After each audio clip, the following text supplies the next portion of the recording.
പ്രാധാന്യമർഹിക്കുന്ന ഒരു വിഷയം കൈകാര്യം ചെയ്യാനായിട്ടാണ് ഞാനിവിടെ നിൽക്കുന്നത്. അതിന് അവസരം ഉണ്ടാക്കിത്തന്ന ബാലസംഘത്തിൻ്റെ പ്രവർത്തകരോട് കർത്താവിൻ്റെ നാമത്തിൽ നന്ദി പറയുന്നു. കൂടുതൽ മുഖവരിയൊന്നും പറയാതെ പറയാനുള്ള വിഷയത്തിലേക്ക് ഞാൻ പോകട്ടെ. നമുക്കറിയാം, ക്രിസ്തീയ ജീവിതത്തിലെ ഏറ്റവും പ്രധാനപ്പെട്ട ഒരു കാര്യമാണ് പ്രാർത്ഥന. അതെല്ലാവർക്കും അറിയാം. നമ്മളെല്ലാവരും പ്രാർത്ഥിക്കുന്നവരാണ്, രാവിലെയും വൈകിട്ടും ഒക്കെ പ്രാർത്ഥിക്കുന്നവരാണ്. എന്നാൽ പ്രാർത്ഥന ചടങ്ങായിട്ടല്ലാതെ ഗൗരവമായിട്ട് സീരിയസ് ആയിട്ട് എടുത്തിരിക്കുന്ന എത്ര ഉണ്ടെന്നുള്ളത് സംശയമാണ്. എല്ലാ ക്രിസ്ത്യാനികളും വിശ്വാസികളും പ്രാർത്ഥിക്കുന്നവരാണ്. ആ നിലയിൽ ഞാനും പ്രാർത്ഥിക്കുന്നുണ്ട് എന്നുള്ളതല്ലാതെ ഇത് വളരെ ഗൗരവതരമായ ഒരു കാര്യമാണ്. വളരെ ശ്രദ്ധ ചെലുത്തി വളരെ സമയമെടുത്ത് ചെയ്യേണ്ട ഒരു കാര്യമാണ് എന്നുള്ള ആ ആഴമായ ബോധ്യവും ഭാരവും അതിനുള്ള ഒരു കമ്മിറ്റ്മെൻറ്റും നമ്മിൽ എത്ര പേർക്കുണ്ട്? ഇന്ന് രാത്രി നാം ഈ വിഷയം ഒന്നുകൂടെ ചിന്തിക്കുന്നതിൻ്റെ വെളിച്ചത്തിൽ അതിൻ്റെ ഫലമായി നമ്മുടെ പ്രാർത്ഥനാ ജീവിതം ഇംപ്രൂവ് ചെയ്യാൻ, മെച്ചപ്പെടുവാൻ ദൈവം ഇടയാക്കട്ടെ. പ്രാർത്ഥനയുടെ പ്രാധാന്യം, തിരുവെഴുത്തിൽ പ്രാർത്ഥനയെക്കുറിച്ച് പറഞ്ഞിരിക്കുന്ന ചില പ്രത്യേക സത്യങ്ങൾ, ഇത് നിങ്ങളെ ഓർപ്പിക്കാനായിട്ട് ഞാൻ ആഗ്രഹിക്കുക. പ്രാരംഭമായിട്ട് പത്രോസിൻ്റെ 1-ാം ലേഖനം 4-ാം അധ്യായത്തിൻ്റെ 7-ാം വാക്യം നമുക്ക് വായിക്കാം. 1 Peter chapter 4 and verse 7. 1 പത്രോസ് 4-ാം അധ്യായം 7-ാമത്തെ വാക്യം.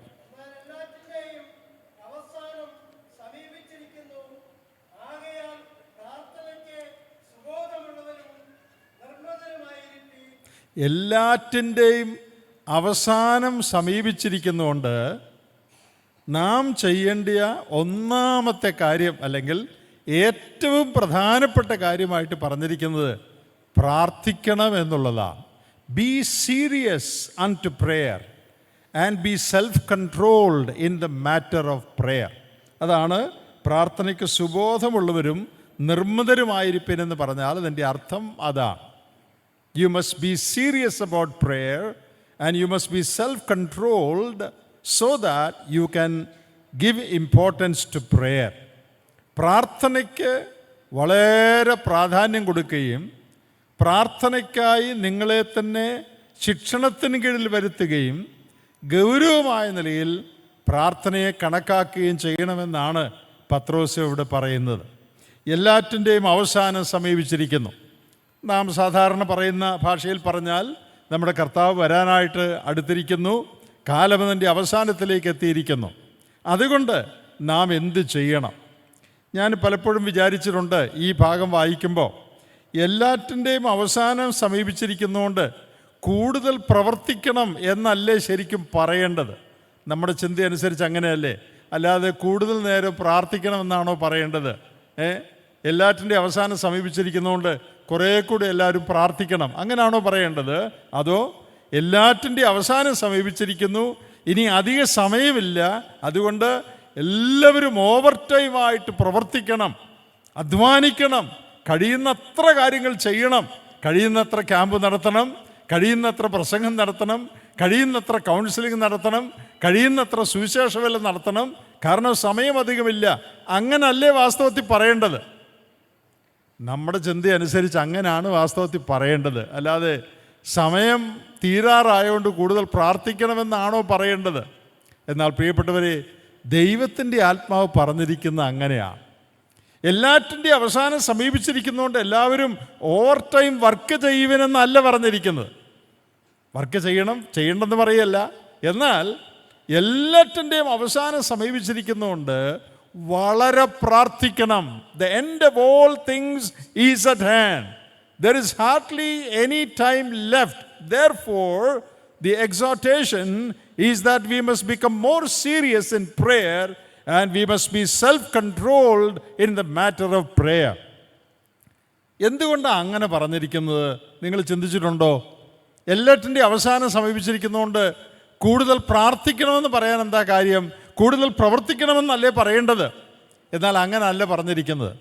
ഞാൻ വിചാരിക്കുന്നു ഇതിന് പല കാരണങ്ങളുണ്ട് അങ്ങനെ പറയാൻ. ഒന്ന്, എല്ലാറ്റിൻ്റെയും അവസാനം സമീപിച്ചിരിക്കുന്നതുകൊണ്ട് നാം എന്താണ് ചെയ്യേണ്ടത്, ഏത് തരത്തിലുള്ള ശുശ്രൂഷയിൽ എങ്ങനെയാണ് ഏർപ്പെടേണ്ടത് എന്നറിയണമെങ്കിൽ നാം പ്രാർത്ഥിക്കണം. If you want to know what type of ministry God wants you to be involved in, now that the time is at hand, you must seek God's face in prayer. പ്രാർത്ഥനയിൽ ദൈവത്തിൻ്റെ മുഖം അന്വേഷിക്കണം. നമുക്കറിയാം, ഒരാൾക്ക് എല്ലാ കാര്യവും ചെയ്യാനൊക്കെയില്ല. ഇന്ത്യയെ മുഴുവൻ സുവിശേഷീകരിക്കാൻ നമ്മളെക്കൊണ്ടൊക്കെയില്ല. ലോകത്തെ മുഴുവൻ സുവിശേഷീകരിക്കാൻ നമ്മെക്കൊണ്ടൊക്കെയില്ല. നമുക്ക് ചെയ്യാൻ കഴിയുന്ന കാര്യങ്ങൾ പരിമിതമാണ്. ഒരാൾക്ക് അയാളുടെ ജീവിതകാലത്ത് ചെയ്യാൻ കഴിയുന്ന കാര്യങ്ങൾ പരിമിതമാണ്. അതെന്താണ് ഏറ്റവും ഇഫക്റ്റീവായിട്ട് ചെയ്യാൻ ഒക്കുന്നതെന്ന് അവരവർ മനസ്സിലാക്കി അത് വേണം ചെയ്യാൻ. എല്ലാ കാര്യവും ചെയ്താൽ നല്ലതാണ്, പക്ഷേ എല്ലാ കാര്യവും ചെയ്യുക എന്നുള്ളത് പ്രായോഗികമല്ല.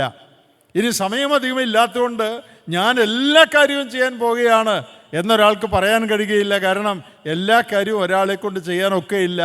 ചുരുക്കം കാര്യങ്ങളെ, ലിമിറ്റഡ് കാര്യങ്ങളെ ഒരാളെ കൊണ്ട് ചെയ്യാനൊക്കെയുള്ളൂ. എന്നാൽ ആ ലിമിറ്റഡ് കാര്യങ്ങൾ എന്താണ് എന്ന് വകതിരിച്ച് മനസ്സിലാക്കണമെങ്കിൽ പ്രാർത്ഥിക്കണം.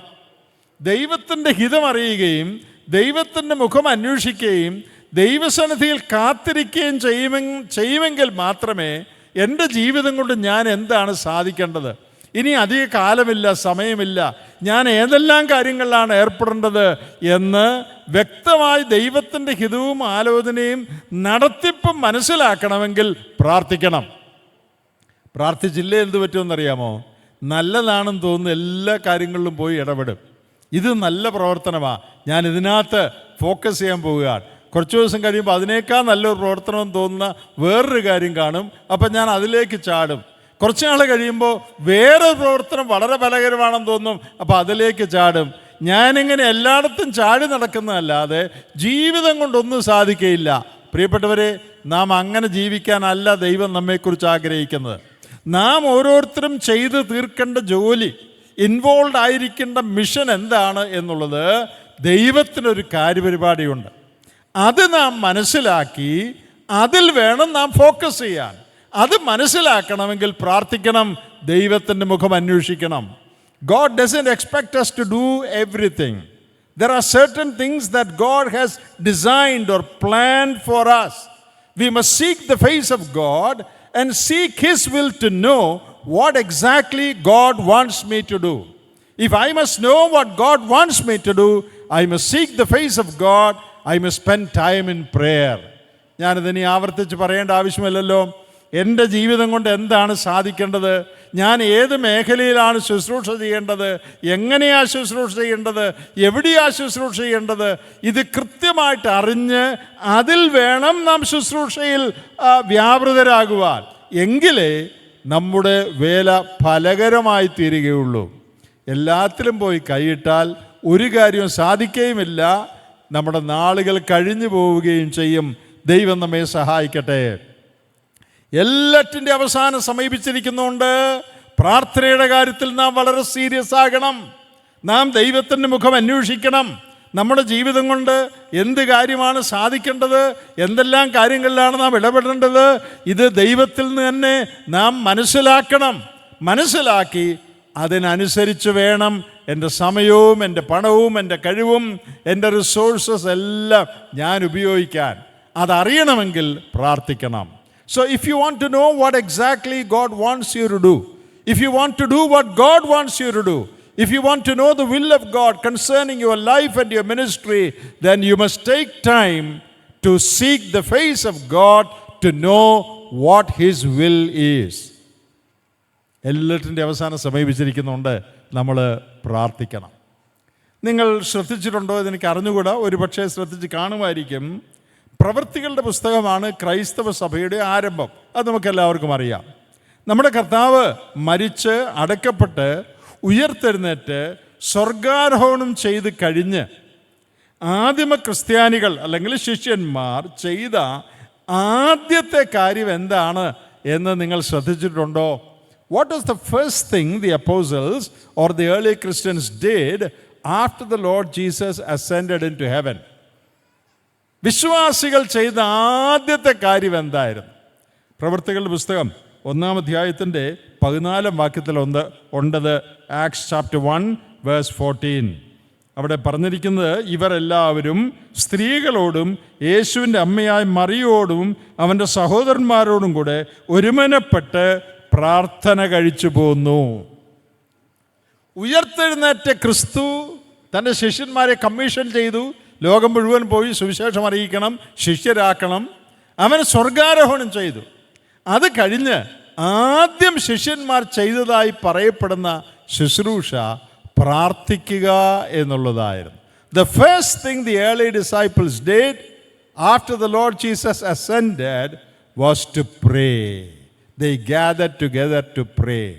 അപ്പോൾ പ്രാർത്ഥനയുടെ പ്രാധാന്യം ആദിമ ശിഷ്യന്മാർ മനസ്സിലാക്കിയെന്നാണ് നമുക്കിതിൽ നിന്ന് മനസ്സിലാകുന്നത്. അവർക്ക് ലോകം മുഴുവൻ സുവിശേഷീകരിക്കുക എന്നുള്ള വലിയ ദൗത്യം അവർക്ക് കൊടുത്തിട്ടാണ് കർത്താവ് പോയിരിക്കുന്നത്. ആ ദൗത്യം ആരംഭിക്കുന്നേ ഉള്ളൂ. അപ്പോൾ അവർ ചാടി പുറപ്പെട്ട് വേല ചെയ്യുകയല്ലേ വേണ്ടത്?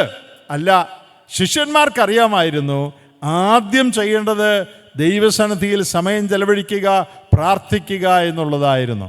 പ്രിയപ്പെട്ടവരെ, നമ്മെ സംബന്ധിച്ചും പ്രവർത്തനം നല്ലതാണ്, ക്യാമ്പ് നല്ലതാണ്, സുവിശേഷീകരണം നല്ലതാണ്, അതെല്ലാം ഉത്സാഹത്തോടെ നാം ചെയ്യണമെന്നുള്ളത് ശരിയാണ്. പക്ഷേ അതിനൊക്കെ മുമ്പ് ഒന്നാമത് പ്രയോറിറ്റി നാം കൊടുക്കേണ്ടത് പ്രാർത്ഥന, ദൈവത്തിൻ്റെ മുഖം അന്വേഷിക്കുക. നമ്മുടെ കർത്താവ് ശിഷ്യന്മാരെ തിരഞ്ഞെടുത്തതിനെക്കുറിച്ച് മർക്കോസിൻ്റെ സുവിശേഷം 3-ാം അധ്യായത്തിൻ്റെ 14-ാം വാക്യത്തിൽ ഒരു കാര്യം എഴുതിയിട്ടുണ്ട്. Mark chapter 3 and verse 14. എന്തിനാണ് കർത്താവ് ശിഷ്യന്മാരെ തിരഞ്ഞെടുത്തത്? Why did the Lord Jesus choose the 12 disciples? Mark 3:14. അവൻ തന്നോടുകൂടെ ഇരിപ്പാനും പ്രസംഗിക്കേണ്ടതിന് അയപ്പാനും ഭൂതങ്ങളെ പുറത്താക്കേണ്ടതിന് അധികാരമുണ്ടാകുവാനും 12 നിയമിച്ചു. He appointed the 12 that they might be with him and that they might go and preach. എത്ര ഭംഗിയായിട്ടാണ് അത് പറഞ്ഞിരിക്കുന്നത്. കർത്താവ് ശിഷ്യന്മാരെ തിരഞ്ഞെടുത്തത് കേവലം കർത്താവിന് വേണ്ടി പ്രവർത്തിക്കാൻ എന്നല്ല ഇവിടെ പറഞ്ഞിരിക്കുന്നത്. അത് രണ്ടാമത്തെ കാര്യമാണ്. ഒന്നാമത് അവൻ ശിഷ്യന്മാരെ തിരഞ്ഞെടുത്ത് അവരാദ്യം തന്നോടുകൂടെ ഇരിക്കണം. The disciples were chosen primarily that they might be with him. Then they might go out to preach. വളരെ പ്രധാനപ്പെട്ട ഒരു പ്രമാണം നമ്മളിവിടെ കാണുകയാണ്. അതെന്താണെന്നറിയാമോ? Communion with the master before communicating his message. യജമാനൻ്റെ സന്ദേശം ലോകത്തെ അറിയിക്കുന്നതിന് മുമ്പ് യജമാനനോട് കൂടെ ഇരിക്കുക, അവൻ്റെ സന്നിധിയിലിരിക്കുക. അതാണ് ഒന്നാമത്. Worship before service. പ്രവർത്തനത്തിന് മുമ്പ് ദൈവസന്നിധിയിലിരിക്കുക, അവനെ ആരാധിക്കുക, അവനുമായുള്ള സംസർഗത്തിൽ സമയം ചെലവഴിക്കുക. Communion with the master before communicating his message. നമ്മൾ എത്ര പേര് ഇത് ഫോളോ ചെയ്യുന്നുണ്ട്? കർത്താവിൻ്റെ പ്രവർത്തനത്തിൽ ഉത്സാഹം നമുക്കുണ്ട്, നല്ല കാര്യമാണ്. പക്ഷേ അതിനേക്കാൾ പ്രധാനം, ഞാൻ കർത്താവിൻ്റെ വയലിൽ കുഞ്ഞുങ്ങളുടെ ഇടയിലോ യുവജനങ്ങളുടെ ഇടയിലോ മറ്റുള്ളവരുടെ ഇടയിലോ അധ്വാനിക്കുകയും ഉത്സാഹിക്കുകയും ചെയ്യുന്നതിന് മുൻപ് ഒന്നാമത് ദൈവത്തിൻ്റെ സന്നിധിയിൽ ഞാൻ സമയം ചെലവഴിക്കണം. The Lord wants me to be with him first before I go out and preach. ആ ഒരു പ്രയോറിറ്റി നമ്മിൽ എത്ര പേർക്കുണ്ട്? നമ്മുടെ ജീവിതത്തിൽ എത്ര പേർക്കുണ്ട്? പ്രവർത്തിക്കാൻ നമുക്കിഷ്ടമാണ്, നല്ലതാണ്. പക്ഷേ പ്രയോറിറ്റി ശരിയാണോ? എൻ്റെ പ്രയോറിറ്റി പ്രവർത്തനമാണോ? എൻ്റെ പ്രയോറിറ്റി പ്രസംഗമാണോ? അതോ എൻ്റെ പ്രയോറിറ്റി യജമാനനോട് കൂടെ ഇരിക്കുക എന്നുള്ളതാണോ? പ്രിയപ്പെട്ടവരെ, എൻ്റെ പ്രവർത്തനം യജമാനനോടുകൂടെ ഞാൻ ഇരിക്കുന്നതിൽ നിന്ന് ഉരുത്തിരിയേണ്ടതാണ്. My ministry should emerge from my communion with the master. ആ മിനിസ്ട്രി മാത്രമേ ഫലകരമാവുകയുള്ളൂ. യജമാനനോട് കൂടെ ഇരുന്ന് അവനിൽ നിന്ന് നിർദ്ദേശങ്ങൾ പ്രാപിച്ച് അവൻ്റെ സ്വഭാവം ഉൾക്കൊണ്ട് അവൻ്റെ നിർദ്ദേശം ലഭിച്ച് ചെയ്യുന്ന പ്രവർത്തനങ്ങളാണ് ദൈവസന്നിധിയിൽ സ്വീകാര്യമായ പ്രവർത്തനങ്ങൾ. My ministry, whatever that ministry be, should emerge out of a life of intimate fellowship and communion with my master. അത് വളരെ പ്രധാനപ്പെട്ട ഒരു കാര്യമാണ്. ശിഷ്യന്മാർ കർത്താവ് തിരഞ്ഞെടുത്തത് അതിനു വേണ്ടിയാണ്. പ്രവൃത്തികളുടെ പുസ്തകം ആദിമസഭയുടെ ചരിത്രമാണ്, നമുക്കറിയാമല്ലോ. പ്രവൃത്തികളുടെ പുസ്തകത്തിൽ 1-ാം അധ്യായത്തിൽ അവരാദ്യം ചെയ്ത പ്രാർത്ഥനയാണ് നമ്മൾ വായിച്ചു. ഇനി നിങ്ങൾ പ്രവൃത്തികളുടെ പുസ്തകത്തിലെ പേജുകൾ മറിച്ചാൽ അവർ പ്രാർത്ഥിച്ചു പ്രാർത്ഥിച്ചു പ്രാർത്ഥിച്ചു എന്ന് അനേക പ്രാവശ്യം എഴുതിയിട്ടുണ്ട്. 2-ാം അധ്യായത്തിൻ്റെ 42-ാമത്തെ വാക്യത്തിൽ അപ്പം നുറുക്കിയും പ്രാർത്ഥന കഴിച്ചും പോന്നു. 4-ാം അധ്യായത്തിൻ്റെ 24-ാമത്തെ വാക്യം നോക്കുക, ചാപ്റ്റർ 4 വേഴ്സ് 24. അവിടെ അവരൊരു പ്രശ്നത്തെ അഭിമുഖീകരിച്ചപ്പോൾ അവർ ഒരുമനപ്പെട്ട് ദൈവത്തോട് നിലവിളിച്ചു. They with one accord they cried unto God. That means they prayed unto God. 6-ാം അധ്യായത്തിൻ്റെ 4-ാമത്തെ വാക്യത്തിലേക്ക് നാം വരുമ്പോൾ അവിടെ നാം വായിക്കുന്നത്, ഞങ്ങളോ പ്രാർത്ഥനയിലും വചന ശുശ്രൂഷയിലും ഉറ്റിരിക്കും. We will be addicted to prayer and the ministry of the word. ഞങ്ങൾ പ്രാധാന്യം കൊടുക്കുന്നത് പ്രാർത്ഥനയ്ക്കും വചന ശുശ്രൂഷയ്ക്കുമായിരിക്കും. 9-ാം അധ്യായത്തിൻ്റെ 12-ാമത്തെ വാക്യത്തിൽ ശൗലിനെ കുറിച്ച് കർത്താവ് അനന്യാസിനോട് പറയുന്ന ഒരു കമൻ്റ് ഉണ്ട്. ശൗലിനെ കുറിച്ച് അവൻ പറയുന്ന ഒരു കമൻ്റ് 9:11 ഒടുവിലുണ്ട്. Behold, he prays. അവൻ പ്രാർത്ഥിക്കുന്നു. ശൗലിൻ്റെ ആത്മീയ ജീവിതത്തിൻ്റെ തുടക്കമാണത്. ശൗലിൻ്റെ ആത്മീയ ജീവിതത്തിൻ്റെ തുടക്കത്തിൽ അവൻ പ്രസംഗിക്കുന്നു എന്നല്ല പറഞ്ഞത്, അവൻ്റെ ആത്മീയ ജീവിതത്തിൻ്റെ തുടക്കത്തിൽ അവൻ പ്രാർത്ഥിക്കുന്നു. ശൗലിനെ കുറിച്ച് ആദ്യമായി തന്നെ കർത്താവ് അനന്യാസിനോട് പറയുന്ന ഒരു കമന്റ്, അവൻ പ്രാർത്ഥിക്കുന്നു. So one of the first comments the Lord made about Apostle Paul or Saul of Tarsus to Ananias was that, behold, he prays. Here is a man who prays. പ്രവൃത്തികളുടെ പുസ്തകത്തിലെ ചില വാക്യങ്ങൾ നമ്മൾ വായിച്ചുള്ളൂ. നമ്മൾ തുടർന്ന് വായിച്ചാൽ പ്രവൃത്തികളുടെ പുസ്തകത്തിലെ പ്രവൃത്തി പരിശുദ്ധാത്മാവിൻ്റെ പ്രവൃത്തിയാണെന്ന് നമുക്കറിയാം. അത് പ്രാർത്ഥനയിൽ സാച്ചുറേറ്റ് ചെയ്യപ്പെട്ട പ്രവർത്തനമായിരുന്നു. അവർ പ്രാർത്ഥിച്ച് പ്രാർത്ഥിച്ച് പ്രാർത്ഥിച്ച് പ്രവർത്തിച്ചു. They prayed and prayed and prayed and they served or they worked. നമ്മുടെ എല്ലാ പ്രവർത്തനവും അങ്ങനെ ആയിരിക്കണം. നമ്മുടെ ജീവിതം അങ്ങനെ ആയിരിക്കണം. കുടുംബജീവിതം അങ്ങനെ ആയിരിക്കണം. വ്യക്തിപരമായ ജീവിതം അങ്ങനെ ആയിരിക്കണം. ഇവിടെ കൂടിയിരിക്കുന്നത് മിക്കവാറും ഒരു പ്രവർത്തകരാണല്ലോ. അപ്പം നമ്മുടെ പ്രവർത്തനം അങ്ങനെ ആയിരിക്കണം. പ്രവർത്തനത്തിൽ ഏറ്റവും പ്രധാന പ്രവർത്തനം പ്രാർത്ഥനയായിരിക്കണം.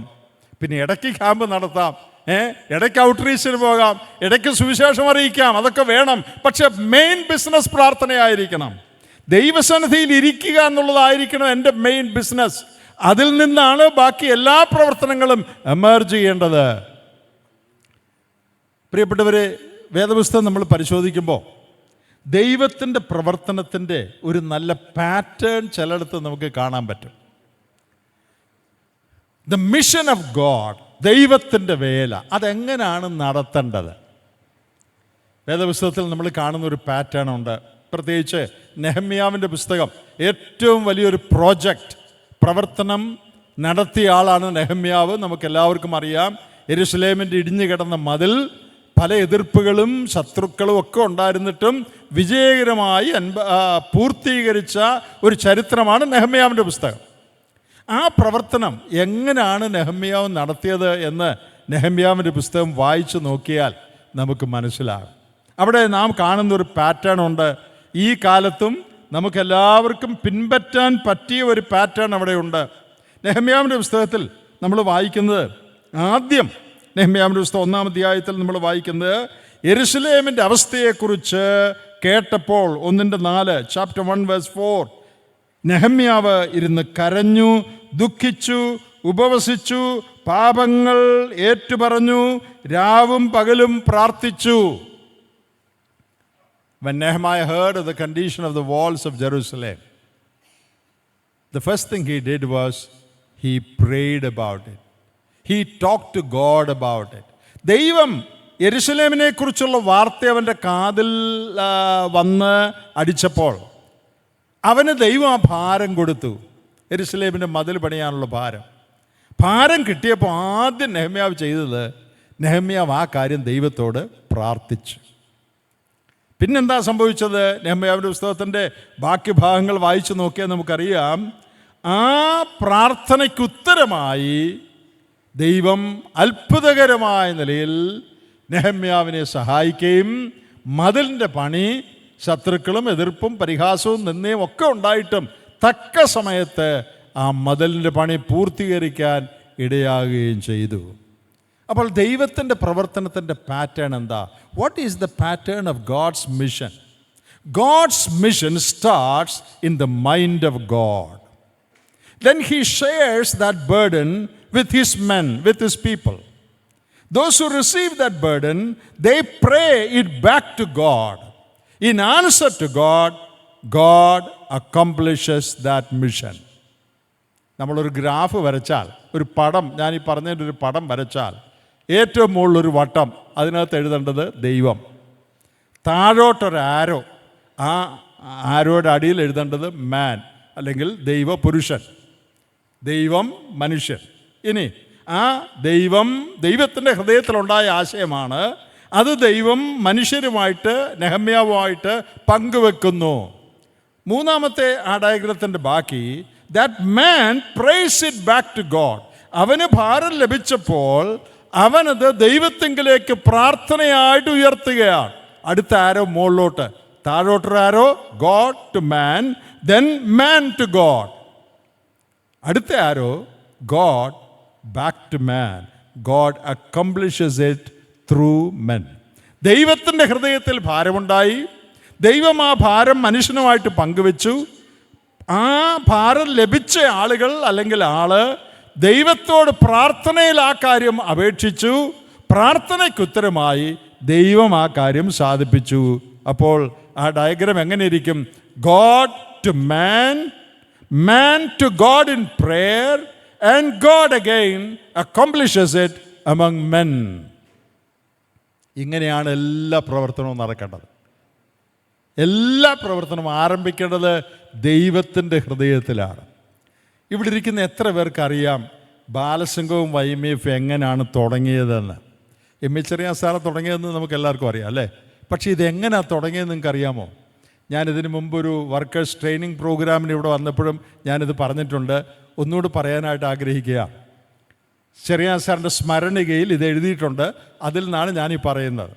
ചെറിയാൻ സാറ് അധ്യാപകനായിരുന്ന കാലത്ത് തൻ്റെ ഹൃദയത്തിൽ ദൈവം ഒരു വലിയ ഭാരം കൊടുത്തു. യുവജനങ്ങൾക്ക് വേണ്ടി എന്തെങ്കിലും ചെയ്യണം. അതായിരുന്നു ദൈവം കൊടുത്ത ഭാരം.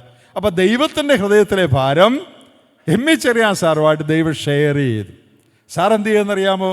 താൻ അതിനെക്കുറിച്ച് എഴുതിയിരിക്കുന്നത്, വൈകിട്ട് സ്കൂള് വിട്ട് കഴിഞ്ഞ് താൻ വീട്ടിൽ വന്നാൽ തൻ്റെ വീടിൻ്റെ അടുത്തുള്ള ഒരു തെങ്ങിൻ തോപ്പിൽ പോയിരുന്ന് സ്വർഗത്തേക്ക് നോക്കി, ആകാശത്തേക്ക് നോക്കി തൻ്റെ ഭാരം ദൈവത്തോട് പ്രാർത്ഥിച്ചു. അങ്ങനെ അനേക നാളുകൾ ദൈവം കൊടുത്ത ഈ ഭാരത്തെക്കുറിച്ച് ദൈവത്തോട് താൻ പ്രാർത്ഥിച്ചു കൊണ്ടിരുന്നു. ആ പ്രാർത്ഥനയുടെ ഫലമായി ദൈവം സഹായിച്ചാണ് YMF തുടങ്ങാനിടയായത്. ഞാൻ വിചാരിക്കുന്നു ബാലസിംഹം അതിനകത്ത് നമുക്ക് ഉൾപ്പെടുത്താം. സാറിൻ്റെ തന്നെ പ്രവർത്തനമാണല്ലോ രണ്ടും. അപ്പോൾ എങ്ങനെയാണ് ഈ പ്രവർത്തനം തുടങ്ങിയത്? യുവാക്കന്മാർക്ക് വേണ്ടി, പിള്ളേർക്ക് വേണ്ടി നമുക്ക് എന്തെങ്കിലും ചെയ്യണം, അതുകൊണ്ട് നമുക്ക് ചാടി പുറപ്പെടാം എന്ന് പറഞ്ഞല്ല പ്രവർത്തനം തുടങ്ങിയത്. ഈ പ്രവർത്തനം എന്തുകൊണ്ടാണ് ഇന്ന് നിൽക്കുന്നതെന്നറിയാമോ? തുടങ്ങേണ്ടതുപോലെ തുടങ്ങിയത്, അതുകൊണ്ടാണ് നിൽക്കുന്നത്. എങ്ങനെയാണ് തുടങ്ങിയത്? This ministry was a burden in God's heart. Helping the young people, helping children. That is originally not Emmecherian's burden, that is God's burden. He shared it with Emmecherian. And Emmecherian prayed it back to God, and in answer to that prayer, God allowed him or used him to start these ministries. That is the right way to start any ministry. അമേരിക്കയിൽ നിന്ന് ഒരാൾ support ചെയ്യാമെന്ന് പറഞ്ഞിട്ടുണ്ട്, അതുകൊണ്ട് ഞാനൊരു പ്രവർത്തനം തുടങ്ങുക. തെറ്റ്. ഇന്ന ഫണ്ടുകാർ സപ്പോർട്ട് ചെയ്തോളാമെന്ന് പറഞ്ഞു, അതുകൊണ്ട് ഞാനൊരു പ്രവർത്തനം തുടങ്ങിക്കൊള്ളയാം. തെറ്റ്. അങ്ങനല്ല പ്രവർത്തനം തുടങ്ങേണ്ടത്. എങ്ങനെയാണ് പ്രവർത്തനം തുടങ്ങേണ്ടത്?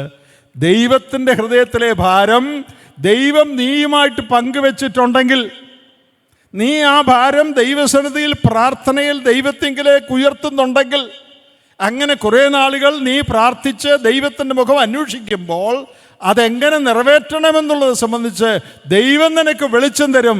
അങ്ങനെയാണ് നീ പ്രവർത്തിക്കേണ്ടത്. Don't start a work because someone has promised to help you from somewhere. Don't start a work because someone has promised to give you money to start a work. Don't start any work like that. If God gives you a burden, and if you pray that burden back to God, and if God strengthens you, enables you to do something for God, that is the right way of performing a mission. നമ്മുടെ എല്ലാ മിഷനും ഇങ്ങനെ ആയിരിക്കണം.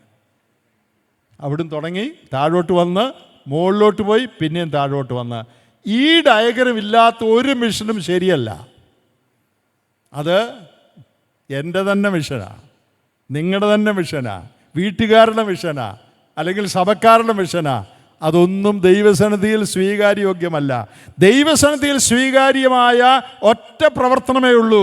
അത് ദൈവഹൃദയത്തിൽ ആരംഭിച്ച് ദൈവം ഭാരം കൊടുത്തിട്ട് ഭാരമുള്ള ആളുകൾ പ്രാർത്ഥിച്ച് പ്രാർത്ഥനയ്ക്ക് ഉത്തരമായി ദൈവം ചെയ്യുന്ന വൻകാര്യങ്ങൾ, അതാണ് നിലനിൽക്കുന്നത്.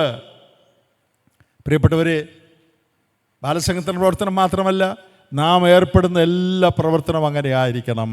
ദൈവം നമുക്ക് നൽകുന്ന ഭാരം, ദൈവസന്നിധിയിൽ ആ ഭാരം ദൈവസന്നിധിയിൽ വെച്ച് പ്രാർത്ഥിക്കുകയും എല്ലാറ്റിൻ്റെ അവസാനം സമീപിച്ചിരിക്കയാൽ പ്രാർത്ഥനയ്ക്ക് സുബോധമുള്ളവരും ഗൗരവമുള്ളവരുമായി നാം തീരുകയും ആ പ്രാർത്ഥനയുടെ ഫലമായി നമ്മിൽ കൂടെ ദൈവം വലിയ കാര്യങ്ങൾ ചെയ്യുകയും ചെയ്യുക. That is God's mission. God's mission begins in the heart of God. He shares it with some people, and those people pray it back to God. In answer to prayer, God accomplishes great things among those people. This is the biblical model of prayer. ഇനി നെഹമ്യാവിനെ കുറിച്ചാണ് നമ്മൾ പറഞ്ഞു വന്നത്. അവൻ്റെ പ്രവർത്തനം അങ്ങനെ തുടങ്ങിയത്. ഭാരം ദൈവം കൊടുത്തു, അവൻ അനേക നാളുകൾ പ്രാർത്ഥിച്ചു. ആ പ്രാർത്ഥനയുടെ ഫലമായി, നിങ്ങൾക്ക് എൻ്റെ ചരിത്രമൊക്കെ അറിയാവുന്നതുകൊണ്ട് ഞാനത് വിവരിക്കുന്നില്ല, ദൈവം വഴികൾ തുറന്നു. അങ്ങനെ ദൈവം വഴികൾ തുറന്ന് നെഹമ്യാവിനെ സഹായിച്ചുകൊണ്ട് നെഹമ്യാവ് ആ പ്രവർത്തനത്തിൽ മുമ്പോട്ട് പോയി വലിയ കാര്യങ്ങൾ സാധിച്ചു. നെഹമ്യാവിൻ്റെ ജീവിതത്തിൽ ഈ വലിയ മിഷൻ സാധിക്കുന്നതിന് സഹായകരമായ ഏറ്റവും വലിയ ഘടകം പ്രാർത്ഥനയായിരുന്നു. നെഹമ്യാവിന് ആളുകളുണ്ടായിരുന്നു, ആയുധമുണ്ടായിരുന്നു, പണിക്കാരുണ്ടായിരുന്നു, എക്സ്പെർട്ടൈസ് ഉണ്ടായിരുന്നു, ടെക്നിക്കൽ നോഹ ഉണ്ടായിരുന്നു. ഇതെല്ലാം ശരിയാ. പക്ഷേ പണി അവസാനിപ്പിക്കാനൊത്തത്, തീർക്കാനൊത്തത് ഇതുകൊണ്ടൊന്നുമല്ല, അവൻ ദൈവത്തോട് പ്രാർത്ഥിച്ചുകൊണ്ടാണ്. നിങ്ങൾ എൻ്റെ കൂടെ ഈ വാക്യങ്ങളൊന്ന് നോക്കാമോ? Will you come with me to the book of Nehemiah? How he accomplished this great mission. 1-ാം അധ്യായത്തിൻ്റെ 4 മുതലുള്ള വാക്യങ്ങൾ നമ്മൾ നോക്കിയല്ലോ. അവൻ ഈ ഭാരം വന്നപ്പോൾ പ്രാർത്ഥിച്ചു. അങ്ങനെ അവൻ 2-ാം അധ്യായത്തിലേക്ക് വരുമ്പോൾ, നെഹമ്യാ ചാപ്റ്റർ 2 അതിൻ്റെ 4-ാം വാക്യത്തിൽ, നിൻ്റെ അപേക്ഷ എന്തെന്ന് രാജാവ് ചോദിക്കുകയാണ്. അതിൻ്റെ താഴെ എഴുതിയിരിക്കുന്നത് കണ്ടോ, ഉടനെ ഞാൻ സ്വർഗത്തിലെ ദൈവത്തോട് പ്രാർത്ഥിച്ചിട്ട് രാജാവിനോട് മറുപടി പറഞ്ഞു. നെഹമ്യാവിൻ്റെ മുഖം വാടിയിരിക്കുന്ന കണ്ട്, എന്താ നിൻ്റെ മനോദുഃഖമെന്ന് ചോദിച്ചു. നിനക്കെന്താ വേണ്ടത് എന്ന് രാജാവ് ചോദിച്ചു. നമ്മൾ വായിക്കുന്നത് ഉടനെ ദൈവത്തോട് പ്രാർത്ഥിച്ചു. അപ്പോൾ എങ്ങനെയായിരിക്കും പ്രാർത്ഥിച്ചത്? രാജാവെ ഒരു 5 മിനിറ്റ് ഒന്ന് വെയിറ്റ് ചെയ്യണം, ഞാനൊന്ന് പ്രാർത്ഥിച്ചേച്ച് വരട്ടെ എന്ന് പറഞ്ഞ നെഹമ്യാ മുറിവ് പോയി പ്രാർത്ഥിച്ചെന്നാണോ നിങ്ങൾ വിചാരിക്കുന്നത്? രാജാവിനോട് അങ്ങനെ പറഞ്ഞേച്ചൊന്നും പോകാൻ, രാജാവിനെ അവധി വെച്ചേച്ച് പോകാനൊക്കെയല്ല. അപ്പോൾ എങ്ങനെയായിരിക്കും പ്രാർത്ഥിച്ചേ?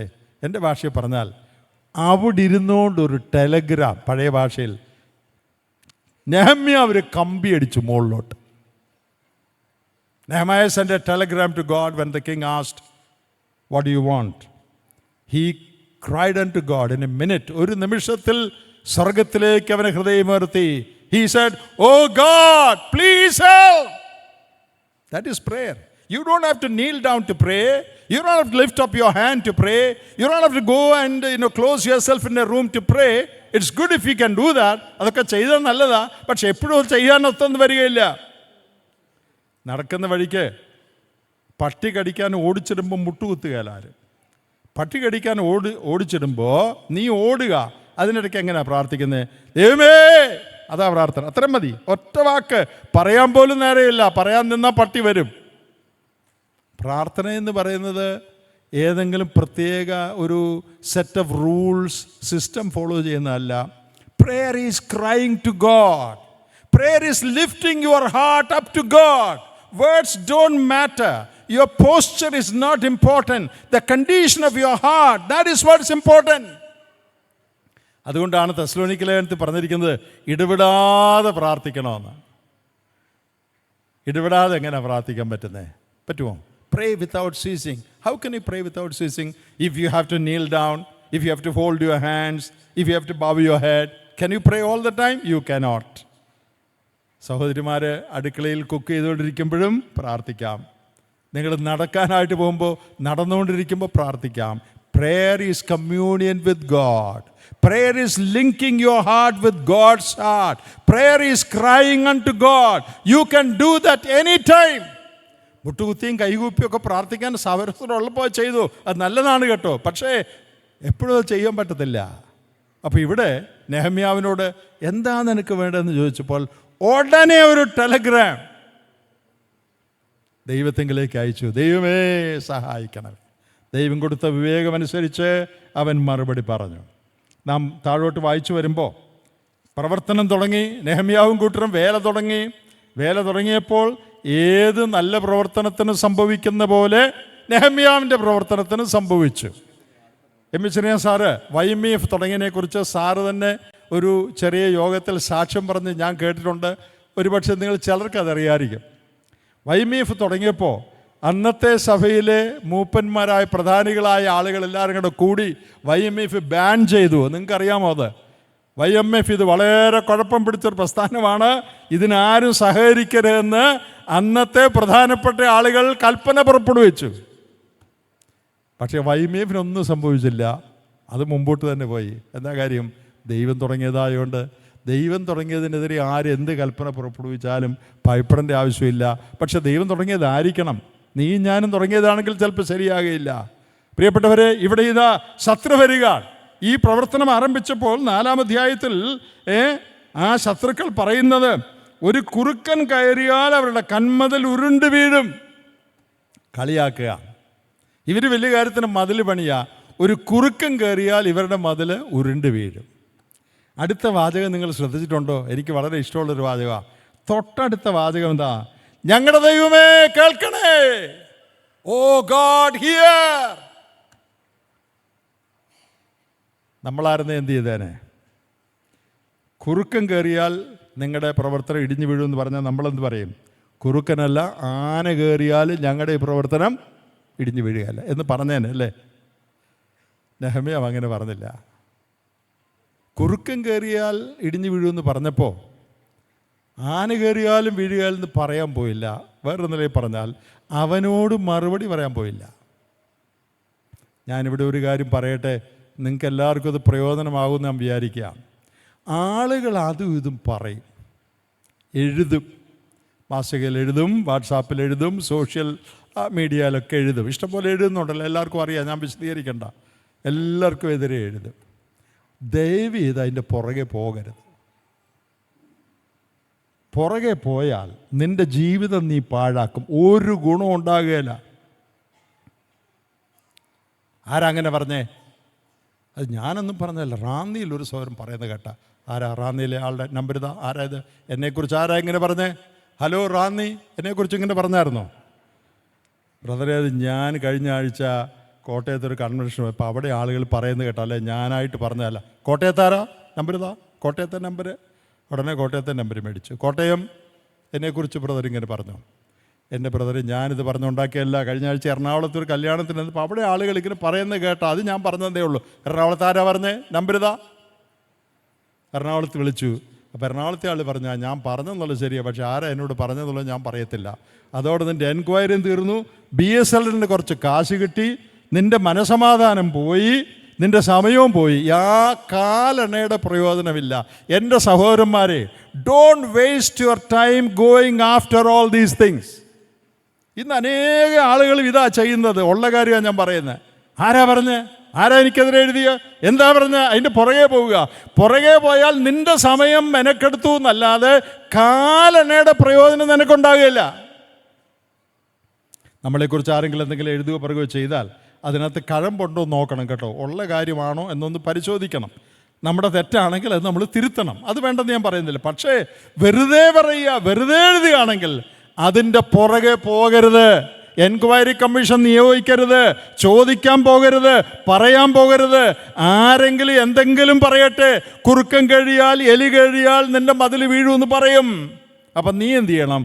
നീ ഉടനെ ദൈവമേ കേട്ടല്ലോ അത്രയും പറഞ്ഞാൽ മതി. നീയായിട്ടൊന്നും പറയാൻ പോകണ്ട. നമ്മുടെ പ്രശ്നം ആരേലും എന്തേലും പറഞ്ഞാൽ നമ്മളതിൻ്റെ പുറകെ തൂങ്ങുക. നിൻ്റെ മാസികയിൽ എഴുതി, എനിക്കും മാസികയുണ്ട്, എനിക്കും എഴുതാൻ അറിയാം, എൻ്റെ കയ്യിലും വാട്സപ്പ് ഉണ്ട്, ഞാനും എഴുതും. എഴുതി എഴുതി എഴുതി സുവിശേഷ വേലയ്ക്കും പ്രവർത്തനത്തിനുള്ള സമയവും കാശും മുഴുവൻ ഈ എഴുത്തിൽ ചെലവഴിക്കുകയാണ്. ഒടുവിൽ ആർക്കും ഒന്നും സംഭവിക്കുകയില്ല. Please don't waste your time doing such things. If you know that you are right before God, if your conscience is right before God, if you are doing what is according to the scripture, then forget about people who write or say things about you. Just cry unto God. Tell God about it. നെഹമ്യാവിൻ്റെ ഏറ്റവും നല്ലൊരു മാതൃക അതാ. നെഹമ്യാവിനെ കുറിച്ച് ഇത് പറഞ്ഞപ്പോൾ ഉടനെ ഞങ്ങളുടെ ദൈവമേ കേൾക്കണമേ. 4-ാം അധ്യായത്തിൻ്റെ 9-ാം വാക്യത്തിൽ നമ്മൾ വായിക്കുന്നത് 4:9 യുദ്ധം 8-ാം വാക്യത്തിലുണ്ട്. യുദ്ധം ചെയ്യേണ്ടതിന് അവിടെ കലുക്കം വരുത്തേണ്ടതിന് അവർക്കൊയും ഒന്നിച്ചുകൂടി കൂട്ടുകെട്ടുണ്ടാക്കി. വലിയ കൂട്ടുകെട്ട്, അസോസിയേഷൻ ഉണ്ടാക്കി. അവർ ഒറ്റയ്ക്കല്ല, ഒത്തിരി പേരുണ്ട് എന്നെ എതിർക്കാൻ. ഒത്തിരി പേരുണ്ടായിട്ട് യാതൊരു കാര്യവുമില്ല. നീ ദൈവത്തിൻ്റെ ഭാഗത്താണെങ്കിൽ you stand a majority with God. You may be alone with God, doesn't matter. But if you stand on God's side, you stand a majority with God. നീ ദൈവത്തിൻ്റെ ഭാഗത്താണെങ്കിൽ നീയാണ് ഭൂരിപക്ഷം. എല്ലാവരും കൂടെ കൂട്ടി കലക്കം വരുത്തേണ്ടതിന് നെഹമ്യാവ് എന്ത് ചെയ്തു? 9-ാം വാക്യം കണ്ടോ? ഞങ്ങളോ, ഇവരെല്ലാവരും കലക്കം ഉണ്ടാക്കാൻ കൂടി വന്നു. ഞങ്ങളും കൂടിയെന്നല്ല, ഞങ്ങളും എല്ലാവരും കൂട്ടി വഴക്കുണ്ടാക്കാൻ കൂടിയെന്നല്ല, പിന്നെ ഞങ്ങളോ ഞങ്ങളുടെ ദൈവത്തോട് പ്രാർത്ഥിച്ചു. That's the best thing you can do. Talk to God about what's going on. Talk to God about what people say about you. Talk to God about what they write about you. Talk to God about it. ദൈവത്തോട് അതിനെക്കുറിച്ച് സംസാരിക്കുക. 4-ാം അധ്യായം 9-ാം വാക്യം. ഇനി 5-ാം അധ്യായത്തിലേക്ക് വരിക. 5-ാം അധ്യായത്തിൽ ഒരു പ്രശ്നമുണ്ടായി. ഞാനതിൻ്റെ വിശദവിവരങ്ങളിലേക്ക് പോകുന്നില്ല. ജനത്തിൻ്റെ ഇടയിലുള്ള ഒരു പ്രയാസം, ഒരു കൺഫ്യൂഷൻ നെഹമ്യാവ് ഒന്ന് സെറ്റിൽ ചെയ്യാൻ ശ്രമിക്കുക. ആ കൂട്ടത്തിൽ നെഹമ്യാവ് അതിൻ്റെ ഒടുവിൽ പറയാണ്, എൻ്റെ ദൈവമേ, 5:9, 5:19, 5:19, ഞാൻ ഈ ജനത്തിന് വേണ്ടി ചെയ്തൊക്കെയും എനിക്ക് നന്മയ്ക്കായിട്ട് ഓർക്കണമേ. മറ്റു പലരും ചെയ്യാത്ത ചില നന്മപ്രവൃത്തികൾ ജനത്തിന് വേണ്ടി നെഹമ്യാവ് ചെയ്തു. നെഹമ്യാവ് ആ കാര്യം ദൈവത്തെ ഓർപ്പിക്കുകയാണ്, ദൈവത്തോട് പറയുകയാണ്. He talks to God about the good things that he did for the people and he says, oh God, remember that. ദൈവമേ, നീ അത് ഓർക്കണമേ. 6-ാം അധ്യായം അതിൻ്റെ 9-ാം വാക്യം. വേല നടക്കാതെ വണ്ണം അവരുടെ ധൈര്യം ക്ഷയിച്ചു പോകണമെന്ന് പറഞ്ഞ് അവരൊക്കെയും ഞങ്ങളെ ഭയപ്പെടുത്തുവാൻ നോക്കി. കൂട്ടമുണ്ട്, ഒരാളല്ല, അവരൊക്കെയും കൂടെ ഞങ്ങളെ ഭയപ്പെടുത്തുവാൻ നോക്കി. ഞങ്ങളെ ഇൻറ്റിമിഡേറ്റ് ചെയ്തു, ത്രെറ്റൻ ചെയ്തു, പേടിപ്പിക്കാൻ നോക്കി. അടുത്ത വാചകം കേട്ടോ, ആകയാൽ ദൈവമേ എന്നെ ധൈര്യപ്പെടുത്തണമേ. ആരെല്ലാം വഴക്കുണ്ടാക്കാൻ വന്നോ, ആരെല്ലാം ചീത്ത പറഞ്ഞോ, ആരെല്ലാം കളിയാക്കിയോ, ആരെല്ലാം പേടിപ്പിക്കാൻ നോക്കിയോ, അവിടെ എല്ലാം നെഹമ്യാവിന് ഒരാശ്രയമേ ഉള്ളൂ. ആരെന്ത് പറഞ്ഞാലും ഉടനെ ദൈവമേ. Dear brothers and sisters, make it a policy, principle in your life. Let anyone say anything, do anything against you. You must make it a practice to immediately refer that matter to God. ആ നിമിഷം ആ കാര്യം ദൈവത്തിൻ്റെ അടുത്ത് നീ ദൈവത്തോട് സംസാരിക്കണം. അതിനെക്കുറിച്ച് നീ ദൈവത്തോട് സംസാരിക്കണം. Talk to God about everything. എന്നോട് പല ആളുകൾ ചോദിച്ചിട്ടുണ്ട്, ഞാനിങ്ങനെ പല സ്ഥലങ്ങൾക്ക് പോയി പ്രസംഗിക്കുന്ന ആളെന്ന് നിങ്ങൾക്കൊക്കെ അറിയാം, ബ്രദറിൻ്റെ ജീവിത വിജയരഹസ്യം എന്താ? ഞാൻ അതിൻ്റെ വലിയ വിജയം കൈവരിച്ചു എന്നുള്ള അർത്ഥത്തിലല്ല പറയുന്നത്. ചില ആളുകൾക്ക് ഇങ്ങനെ ചോദിക്കാറുണ്ട്. അപ്പം ഞാൻ ഉടനെ മറുപടി പറയും, ജീവിത വിജയ രഹസ്യം അത് വലിയ കാര്യമൊന്നുമില്ല. I talk to God about every little thing that happens to me. അതാണ് എൻ്റെ ജീവിത വിജയത്തിൻ്റെ രഹസ്യം. എല്ലാ കാര്യവും ദൈവത്തോട് റെഫർ ചെയ്യും, ദൈവമായിട്ട് സംസാരിക്കും. ചെറിയ കാര്യമാണെങ്കിലും ഇമ്മീഡിയറ്റ്ലി അത് റെഫർ ചെയ്യും മോളിൽ. പിന്നെ എന്താ പേടിക്കാനുള്ളത്? പ്രിയപ്പെട്ടവർ, നിൻ്റെ വിജയം, ജീവിതം വിജയമാകണമെങ്കിൽ ആനക്കാരിയൊന്നും ചെയ്യണ്ട, ഇത് ചെയ്താൽ മതി. whatever happens to you, immediately refer it to the Lord, take it to the Lord in prayer. ഇവിടെ ഭയപ്പെടുത്തുവാൻ നോക്കി.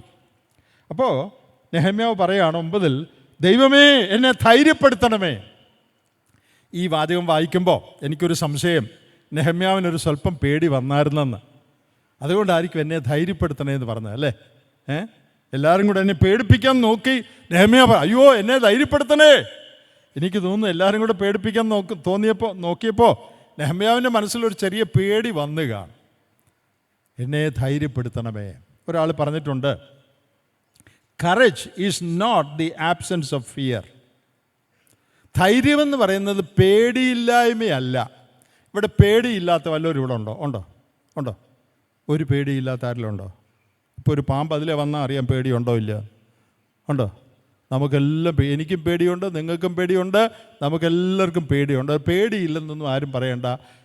പലതിനെ ആയിരിക്കും, ചിലർക്ക് പാറ്റയും പല്ലിയേയും പേടിയാണ്, പ്രത്യേകിച്ച് ചില സഹോദരിമാർക്ക് ആനയൊക്കെ പേടിയാണ്. അപ്പോൾ പേടി എല്ലാവർക്കും ഉണ്ട്. പിന്നെ ധൈര്യം എന്ന് പറഞ്ഞാൽ എന്താ? പേടിയില്ലായ്മയാണോ? അല്ല. Courage is not the absence of fear. Courage is fear plus prayer is equal to courage. I hope you got it. പേടി പ്ലസ് പ്രാർത്ഥന ഈസ് ഈക്വൽ ടു ധൈര്യം. അപ്പോൾ ധൈര്യം എന്ന് പറഞ്ഞാൽ എനിക്ക് യാതൊരു പേടിയില്ലെന്ന് പറയുന്നതല്ല. പേടിയുണ്ട് നമുക്കൊക്കെ. പിന്നെ എന്താ ധൈര്യം എന്ന് പറയുന്നത്? സങ്കീർത്തനക്കാരൻ പറഞ്ഞ പോലെ ഭയപ്പെടുന്ന നാളിൽ ഞാൻ നിന്നിൽ ആശ്രയിക്കും. അതാ ധൈര്യം എന്ന് പറയുന്നത്. ഭയമൊക്കെ വരും, മനുഷ്യനല്ലേ, ഭയം വരും. ഭയം വരുമ്പം നീ ഒരു കാര്യം ചെയ്യണം, നീ ദൈവത്തിൽ ആശ്രയിക്കണം. Fear plus prayer is equal to courage. Courage is not the absence of fear. Fear is there, but when fear comes I pray and that turns in to courage. നെഹമ്യാവ് പ്രാർത്ഥിച്ചു. 6-ാം അധ്യായത്തിൻ്റെ 14-ാമത്തെ വാക്യത്തിലേക്ക് നമ്മൾ വരുമ്പോൾ അവിടെയും ചിലരൊക്കെ പേടിപ്പിക്കാൻ നോക്കി, ഭയപ്പെടുത്തുവാൻ നോക്കി. നെഹമ്യാവ് അവരുടെയൊക്കെ പേര് പറഞ്ഞിട്ട് പറയാണ്, എൻ്റെ ദൈവമേ, തോബിയാവ്, സൻബല്ലത്ത്, നോവദ്യ എന്ന പ്രവാചകി, ഇവരുടെയൊക്കെ കാര്യം ഒന്ന് ഓർക്കണേ. Oh what a good thing. അവരുടെ പേര് പറഞ്ഞ് ദൈവത്തോട് പറയാണ്, കർത്താവേ ഇവരുടെ കാര്യം ഒന്ന് ഓർത്തോണേ. നീയായിട്ട് അവരെ ചീത്ത വിളിക്കാനൊന്നും പോകണ്ട, അവരെ വേറെ പേര് വിളിക്കാനൊന്നും നീ പോകണ്ട. അവരുടെ പേരെന്താണോ ആ പേര് മാത്രം വിളിച്ചാൽ മതി. വേറെ പേരൊന്നും ഉണ്ടാക്കി വിളിക്കാനൊന്നും പോകണ്ട. പിന്നെ പേര് കർത്താവിനോട് പറഞ്ഞാൽ മതി. God will take care of that. അടുത്ത വാചകം കണ്ടോ? ഇങ്ങനെ, വേഴ്സ് 15, ചാപ്റ്റർ 6 വേഴ്സ് 15. ഇങ്ങനെ, എങ്ങനെ? ഇപ്പം ഇതുവരെ പറഞ്ഞതുപോലെ മതിൽ 52 ദിവസം പണിതു, ഏലൂൽ മാസം 25-ാം തീയതി തീർത്തു. പിന്നെ 16-ാം വാക്യം, ഞങ്ങളുടെ സകല ശത്രുക്കളും അത് കേട്ടപ്പോൾ ഞങ്ങളുടെ ചുറ്റുമുള്ള ജാതികൾ ആകെ ഭയപ്പെട്ടു. അവർ തങ്ങൾക്ക് തന്നെ അല്പന്മാരായി തോന്നി. ഈ പ്രവൃത്തി ഞങ്ങളുടെ ദൈവത്തിൻ്റെ സഹായത്താൽ സാധ്യമായി എന്ന് അവർ ഗ്രഹിച്ചു. കൂടുതൽ ഇനി കമൻ്റ് ചെയ്യേണ്ട ആവശ്യമില്ലല്ലോ, വ്യക്തമാണ്. അങ്ങനെ ഈ പ്രശ്നം എല്ലാം ഉണ്ടായിട്ടും 52 ദിവസം കൊണ്ട് മതിലെവിടെ തീർത്തു? എങ്ങനെ തീർത്തു? ദൈവത്തിൻ്റെ സഹായത്താൽ. ദൈവത്തിൻ്റെ സഹായം എങ്ങനെ കിട്ടി? ഓരോ സന്ദർഭത്തിലും ദൈവത്തിങ്കിലേക്ക് നോക്കി നിലവിളിച്ചു, ദൈവത്തിൻ്റെ മുഖം അന്വേഷിച്ചു, ദൈവം സഹായിച്ചു. പ്രിയപ്പെട്ടവരെ, സുവിശേഷങ്ങളിൽ മത്തായിയുടെ സുവിശേഷം 9-ാം അധ്യായത്തിൻ്റെ 36 മുതൽ 38 വരെയും ലൂക്കോസ് 10:2 നമ്മളൊരു കാര്യം വായിക്കുന്നുണ്ട്. കൊയ്ത്ത് വളരെയുണ്ട്, വേലക്കാരോ ചുരുക്കം, അതുകൊണ്ട് ഇറങ്ങി പുറപ്പെടുവിൻ എന്നല്ല പറഞ്ഞിരിക്കുന്നത്. അതുകൊണ്ട് എന്ത് ചെയ്യണം? തൻ്റെ കൊയ്ത്തിലേക്ക് വേലക്കാരെ അയക്കേണ്ടതിന് പ്രാർത്ഥിപ്പീൻ. വേല ഒത്തിരിയുണ്ട്, ശരിയാ. അതുകൊണ്ട് എല്ലാവരും പോയി പ്രവർത്തിക്കുന്നല്ല, പ്രവർത്തിക്കണം, പക്ഷെ അതിനു മുമ്പേ പ്രാർത്ഥിക്കണം. ഒരു വാക്യം കൂടെ കാണിച്ചിട്ട് ഞാൻ എൻ്റെ സന്ദേശം അവസാനിപ്പിക്കാം. 2 ദിനവൃത്താന്തം 30-ാം അധ്യായത്തിൻ്റെ 9-ാം വാക്യം. നിങ്ങൾ ഈ വാക്യം ശ്രദ്ധിച്ചിട്ടുണ്ടോ എന്ന് അറിയാൻ പാടില്ല. ശ്രദ്ധിച്ചിട്ടില്ലെങ്കിൽ ഇന്ന് രാത്രി ഒന്ന് ശ്രദ്ധിച്ച് ഇതൊന്ന് കളർ ചെയ്യണം, അല്ലെങ്കിൽ അടിവരയിടണം. വളരെ സ്പെഷ്യലായിട്ടുള്ളൊരു വാക്യമാണ്. എന്താ അതിൽ സ്പെഷ്യലായിട്ടുള്ളതെന്നറിയാമോ? 30-ന്റെ 2-ാം ഭാഗം, 2 Chronicles 30 verse 9, the second half. യഹോവ കൃപയും കരുണയുമുള്ളവനല്ലോ, നിങ്ങൾ അവൻ്റെ അടുക്കലേക്ക് തിരിഞ്ഞു വരുന്നുവെങ്കിൽ അവൻ നിങ്ങളെ നോക്കാതെ വണ്ണം മുഖം തിരിച്ചു കളകയില്ല. എന്തൊരു നല്ല വാക്യമാണ്. നിങ്ങൾ ദൈവത്തിൻ്റെ മുഖത്തേക്ക് നോക്കിയാൽ, പ്രാർത്ഥന എന്ന് പറഞ്ഞാൽ എന്താ? ദൈവത്തിൻ്റെ മുഖത്തേക്ക് നോക്കുന്നതാണ്. ഞാനെൻ്റെ കണ്ണ് പർവ്വതങ്ങളിലേക്ക് ഉയർത്തുന്നു. Lifting my eyes unto God, that is prayer. ഇവിടെ പറയാണ്, നിങ്ങളുടെ മുഖം നിങ്ങൾ ദൈവത്തിങ്കിലേക്ക് നോക്കിയാൽ അവൻ നിങ്ങളെ നോക്കാതെ വണ്ണം മുഖം തിരിച്ചു കളകയില്ല. ഇവിടെ ഇപ്പോൾ കേരളത്തിൻ്റെ പല ഭാഗങ്ങളിൽ ആളുകൾ വന്നിട്ടുണ്ട്. ഇവിടെ 2 പേര് തമ്മിൽ ഇഷ്ടമല്ലെന്ന് വിചാരിക്കുക. അപ്പോൾ എനിക്കിഷ്ടമില്ലാത്ത ഒരാളുണ്ടെന്ന് തന്നെ വിചാരിച്ചു. അപ്പോൾ അയാൾ ഇവിടെ ഇരിപ്പുണ്ട്. യോഗം കഴിഞ്ഞ് അങ്ങോട്ട് ഇറങ്ങുമ്പോൾ അയാളുമായിട്ട് എതിർപ്പെട്ടാൽ ഞാൻ എന്ത് ചെയ്യും? ബാക്കി നിങ്ങൾ പറഞ്ഞേ എന്ത് ചെയ്യും? അല്ല, അയാൾ എന്ത് ചെയ്യും? ഇങ്ങനെ എതിർപ്പെട്ട് പോയാൽ ബോർഡിൽ എന്തോ എഴുതിയിരിക്കുന്നത് ഇങ്ങോട്ട് നോക്കും അല്ലേ, മുഖം തിരിച്ചു കളയും. നമുക്കെല്ലാം അനുഭവമുള്ള കാര്യമാണ്. നമുക്കിഷ്ടമല്ലെങ്കിൽ നമ്മൾ മുഖം മാറ്റിക്കളയും അയാളെ നോക്കാതെ. ഈ വാക്യം എന്താ പറയുന്നതെന്നറിയാമോ? നീ ദൈവത്തെങ്കിലേക്ക് നോക്കിയാൽ ദൈവം ഒരിക്കലും തൻ്റെ മുഖം തിരിച്ചു കളയത്തില്ല.